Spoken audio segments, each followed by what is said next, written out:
ರಾಜ್ಯದಲ್ಲೀಗ BK ಮತ್ತು DK ಜೋಡಿಯ ಅಬ್ಬರ ಶುರುವಾಗಿದೆ. ಡಿಕೆ ಶಿವಕುಮಾರ್ ಸರ್ಕಾರದ ಸಾರಥ್ಯವನ್ನ ವಹಿಸಿಕೊಂಡಿದ್ರೆ ಬಿಕೆ ಹರಿಪ್ರಸಾದ್ ಕೆಪಿಸಿಸಿ ಸಾರಥ್ಯವನ್ನ ವಹಿಸಿಕೊಂಡಿದ್ದಾರೆ.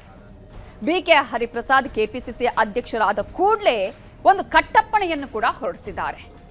ಹಾಗಾದ್ರೆ ಬಿಕೆ ಹರಿಪ್ರಸಾದ್ ಹೊರಡಿಸಿರುವ ಆ ಕಟ್ಟಪ್ಪಣೆ ಏನು, ಖಡಕ್ ವಾರ್ನಿಂಗ್ ಕೊಟ್ಟಿದ್ದು ಯಾರಿಗೆ ಅನ್ನುವ ಡೀಟೇಲ್ಸ್ ಇಲ್ಲಿದೆ.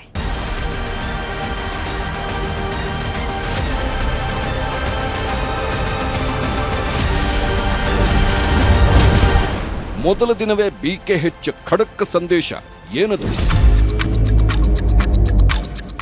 ಇನ್ನು ಕೆಪಿಸಿಸಿ ಅಧ್ಯಕ್ಷರಾಗಿ ನೇಮಕಗೊಂಡ ನಂತರದಲ್ಲಿ ಮೊದಲ ದಿನವೇ ಬಿಕೆ ಹರಿಪ್ರಸಾದ್ ಖಡಕ್ ಸಂದೇಶವನ್ನ ರವಾನಿಸಿದ್ದಾರೆ. ಪಕ್ಷದ ನಾಯಕರಿಗೆ, ಶಾಸಕರಿಗೆ, ಸಚಿವರಿಗೆ ನೇರವಾದ ಮತ್ತು ಸ್ಪಷ್ಟವಾದ ಸಂದೇಶವನ್ನ ರವಾನಿಸಿದ್ದಾರೆ. ಪಕ್ಷ ಸಂಘಟನೆಯ ವಿಚಾರದಲ್ಲಿ ಯಾವುದೇ ಕಾರಣಕ್ಕೂ ಕಾಂಪ್ರಮೈಸ್ ಆಗುವ ಮಾತೇ ಇಲ್ಲ ಅಂತ ಕಡ್ಡಿ ತುಂಡಾದಂತೆ ಹೇಳಿರೋ ಬಿಕೆ ಹರಿಪ್ರಸಾದ್, ಅಧಿಕಾರಕ್ಕಿಂತ ಸಿದ್ಧಾಂತ ದೊಡ್ಡದು, ಹುದ್ದೆಗಿಂತ ಜನರ ಹಿತ ಮುಖ್ಯ ಅನ್ನೋ ನಿಲುವನ್ನ ಹೊಂದಿದ್ದಾರೆ. ಕೇವಲ ಸ್ವಾರ್ಥಕ್ಕಾಗಿ ಪಕ್ಷದಲ್ಲಿರುವವರಿಗೆ ನೇರವಾಗಿಯೇ ಚಾಟಿ ಬೀಸಿದ ಬಿಕೆಎಚ್, ಸಂವಿಧಾನವೇ ನಮ್ಮ ದಾರಿ, ಸಾಮಾಜಿಕ ನ್ಯಾಯವೇ ನಮ್ಮ ಗುರಿ, ಅದಕ್ಕಾಗಿ ದುಡಿಯೋ ಹಾಗಿದ್ರೆ ನಮ್ಮ ಜೊತೆ ಬನ್ನಿ, ಅಧಿಕಾರ ಬೇಕು ಅಂದ್ರೆ ಡಿಕೆಶಿ ಜೊತೆ ಹೋಗಿ ಅಂತ ಖಡಕ್ ಸಂದೇಶ ರವಾನಿಸಿದ್ದಾರೆ. ಅಧಿಕಾರ ಬೇಕಿದ್ರೆ ಡಿಕೆಶಿ ಬಳಿ ಹೋಗಿ, ಪಕ್ಷ ಸಂಘಟನೆ ಮಾಡುವವರು ನನ್ನ ಹತ್ರ ಬನ್ನಿ. ಎಸ್, ಕೆಪಿಸಿಸಿ ಕಚೇರಿಯಲ್ಲಿ ಅಧ್ಯಕ್ಷರಾಗಿ ಕಾಲಿಟ್ಟ ಬಿಕೆ ಹರಿಪ್ರಸಾದ್ ಮೊದಲ ದಿನವೇ ಖಡಕ್ ಸಂದೇಶವನ್ನು ರವಾನಿಸಿದ್ದಾರೆ. ಪಕ್ಷ ಸಂಘಟನೆಯಲ್ಲಿ ಯಾವುದೇ ಕಾಂಪ್ರಮೈಸ್ ಇಲ್ಲದಂತೆ ಕೆಲಸ ಮಾಡುವವರು ನನ್ನ ಜೊತೆಗೆ ಬನ್ನಿ, ಇಲ್ಲವಾದಲ್ಲಿ ನನ್ನ ಜೊತೆಗೆ ಬರುವ ಅಗತ್ಯವಿಲ್ಲ ಅಂತ ಹೇಳೋ ಮೂಲಕ ಜಿಡ್ಡು ಹಿಡಿದು ಕೂತಿರೋ ನಾಯಕರಿಗೆ ಖಡಕ್ ಸಂದೇಶ ರವಾನಿಸಿದ್ದಾರೆ.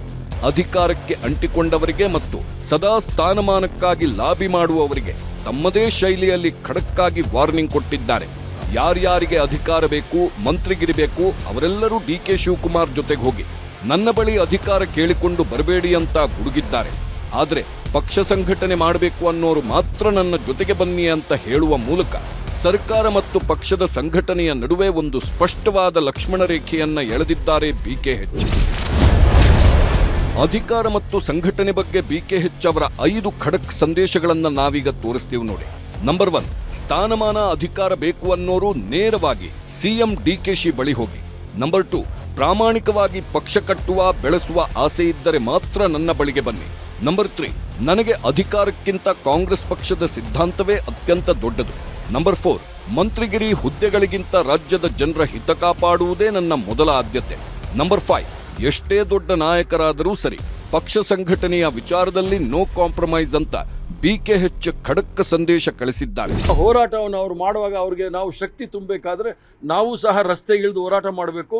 ಯಾರ್ಯಾರಿಗೆ ಅಧಿಕಾರ ಬೇಕು, ಸ್ಥಾನಮಾನ ಬೇಕು, ಅವರೆಲ್ಲ ಡಿಕೆ ಶಿವಕುಮಾರ್ ಅವ್ರ ಜೊತೆಗೆ ಹೋಗಿ ಯಾರು ಕಾಂಗ್ರೆಸ್ ಪಕ್ಷವನ್ನು ಸದೃಢವಾಗಿ ಬೆಳೆಸಬೇಕು, ಸೋನಿಯಾ ಗಾಂಧಿ ಅವರ ಕೈ ಬಲಪಡಿಸಬೇಕು, ಖರ್ಗೆ ಅವರ ಕೈ ಬಲಪಡಿಸಬೇಕು, ಅವರೆಲ್ಲರೂ ಸಹ ನನ್ನ ಜೊತೆ ಗ್ರೌಂಡ್ ಲೆವೆಲ್ ಪ್ಲಾನ್, ಸಂಘಟನೆಗೆ ಹೊಸ ರಣತಂತ್ರ. ಕೆಪಿಸಿಸಿ ಅಧ್ಯಕ್ಷರಾಗಿ ನೇಮಕಗೊಂಡ ತಕ್ಷಣವೇ ಬಿಕೆ ಹರಿಪ್ರಸಾದ್ ಪಕ್ಷ ಸಂಘಟನೆಯ ಮಾಸ್ಟರ್ ಪ್ಲಾನ್ ಮಾಡಿದ್ದಾರೆ.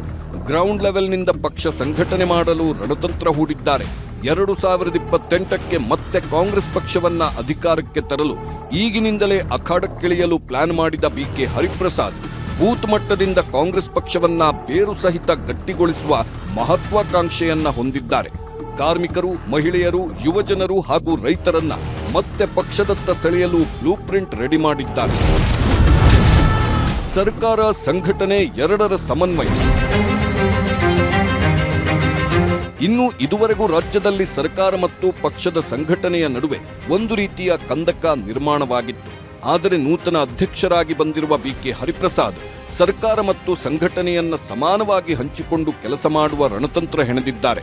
ವಿಧಾನಸೌಧದಲ್ಲಿ ಕೂರೋ ಜನನಾಯಕರು, ಸಚಿವರು, ಶಾಸಕರು ಕಟ್ಟಕಡೆಯ ಕಾರ್ಯಕರ್ತರ ಜೊತೆಗೂ ಕನೆಕ್ಟ್ ಆಗಬೇಕು ಅನ್ನೋ ಲೆಕ್ಕಾಚಾರ ಹೊಂದಿರೋ ಬಿಕೆ ಹರಿಪ್ರಸಾದ್ ಸರ್ಕಾರ ಮತ್ತು ಸಂಘಟನೆಯ ಸಮನ್ವಯ ಸೂತ್ರದ ಮಾತುಗಳನ್ನಾಡಿದ್ದಾರೆ. ಕಾಂಗ್ರೆಸ್ ಪಕ್ಷದ ತತ್ವ, ಸಿದ್ಧಾಂತ ಮತ್ತು ಸಂವಿಧಾನ ಮತ್ತು ಏನು ನಮ್ಮ ಪೂರ್ವಜರು ಮಹಾತ್ಮ ಗಾಂಧಿ ಅವರಿಂದ ಹಿಡಿದು ಪಂಡಿತ್ ಜವಾಹರ್ಲಾಲ್ ನೆಹರು ಅವರಿಂದ ಹಿಡಿದು ಸರ್ದಾರ್ ವಲ್ಲಭಾಯ್ ಪಟೇಲಿಂದ ಹಿಡಿದು ಮೌಲಾನಾ ಅಬ್ದುಲ್ ಕಲಾಂ ಆಜಾದಿಂದ ಹಿಡಿದು ಎಲ್ಲರೂ, ಸುಭಾಷ್ ಚಂದ್ರ ಬೋಸ್ರವರು ಎಲ್ಲರೂ ಸಹ ಈ ರಾಷ್ಟ್ರಕ್ಕೆ ಕೊಟ್ಟಿರ್ತಕ್ಕಂಥ ಕೊಡುಗೆ ಇದನ್ನ ಕಾಪಾಡ್ಕೊಂಡು ಹೋಗ್ತಕ್ಕಂಥ ಜವಾಬ್ದಾರಿ ನನ್ನ ಮೇಲಿದೆ.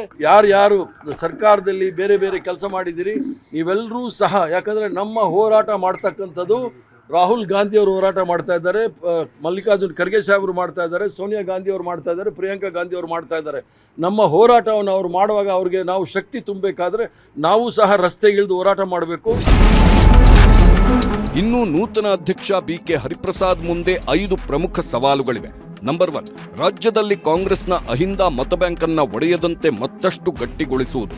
ನಂಬರ್ 2, ದಾವಣಗೆರೆ ಬೈ ಎಲೆಕ್ಷನ್ ನಂತರದ ವಿಚಾರಗಳಿಂದ ಅಸಮಾಧಾನಗೊಂಡಿರುವ ಮುಸ್ಲಿಂ ಸಮುದಾಯವನ್ನ ಕಾಂಗ್ರೆಸ್ನಲ್ಲೇ ಹಿಡಿದಿಟ್ಟುಕೊಳ್ಳುವುದು. ನಂಬರ್ 3, ಆಡಳಿತ ನಡೆಸುತ್ತಿರುವ ಸರ್ಕಾರ ಹಾಗೂ ಪಕ್ಷದ ಸಂಘಟನೆಯ ನಡುವೆ ಸಮನ್ವಯತೆಯ ಸೇತುವೆಯಾಗುವುದು. ನಂಬರ್ 4, ಸಚಿವ ಸ್ಥಾನ ಸಿಗದೆ ಅತೃಪ್ತರಾಗಿರುವ ಹಿರಿಯ ನಾಯಕರನ್ನ ಸಮಾಧಾನಪಡಿಸುವ ಕಠಿಣ ಟಾಸ್ಕ್. ನಂಬರ್ 5, ಪಕ್ಷದಲ್ಲಿರುವ ಸಿದ್ದರಾಮಯ್ಯ ಹಾಗೂ ಡಿಕೆ ಶಿವಕುಮಾರ್ ಬಣಗಳನ್ನ ಅತ್ಯಂತ ನಾಜೂಕಾಗಿ ಬ್ಯಾಲೆನ್ಸ್ ಮಾಡುವುದು. ಬಿಕೆ ಹಾಗೂ ಡಿಕೆ ಜೋಡಿ ಕೈನಲ್ಲಿ ಡಬಲ್ ಧಮಾಕ. ಇನ್ನು ರಾಜ್ಯ ರಾಜಕಾರಣದಲ್ಲಿ ಇದೀಗ ಬಿಕೆ ಮತ್ತು ಡಿಕೆ ಜೋಡಿ ಅಖಾಡಕ್ಕಿಳಿದಿದೆ. ಒಂದು ಕಡೆ ಅತ್ಯಂತ ಪ್ರಬಲ ಒಕ್ಕಲಿಗ ನಾಯಕ ಡಿಕೆ ಶಿವಕುಮಾರ್ ಅವರು ಮುಖ್ಯಮಂತ್ರಿಯಾಗಿ ರಾಜ್ಯದ ಆಡಳಿತದ ಚುಕ್ಕಾಣಿ ಹಿಡಿದಿದ್ರೆ, ಮತ್ತೊಂದು ಕಡೆ ಹಿಂದುಳಿದ ವರ್ಗಗಳ ಪ್ರಬಲ ಧ್ವನಿಯಾಗಿರುವ ಒಬಿಸಿ ನಾಯಕ ಬಿಕೆ ಹರಿಪ್ರಸಾದ್ ಕೆಪಿಸಿಸಿ ಅಧ್ಯಕ್ಷರಾಗಿ ಪಕ್ಷದ ಸಾರಥ್ಯ ವಹಿಸಿದ್ದಾರೆ. ಈ ಒಕ್ಕಲಿಗ ಸಿಎಂ ಹಾಗೂ ಒಬಿಸಿ ಅಧ್ಯಕ್ಷ ಸೂತ್ರ 2028ರ ಎಲೆಕ್ಷನ್ ಗೆಲ್ಲೋ ರಣತಂತ್ರವಾಗಿದೆ. ಆಡಳಿತ ಮತ್ತು ಸಂಘಟನೆಯನ್ನ ಘಟಾನುಘಟಿ ನಾಯಕರ ನಡುವೆ ಹಂಚಿರೋದ್ರಿಂದ ರಾಜ್ಯದಲ್ಲಿ ಕಾಂಗ್ರೆಸ್ ಪಕ್ಷ ಇನ್ನಷ್ಟು ಬಲಗೊಳ್ಳುವ ಸಾಧ್ಯತೆಗಳಿವೆ ಅನ್ನೋ ಲೆಕ್ಕಾಚಾರ ಹೈಕಮಾಂಡ್ಗಿದೆ.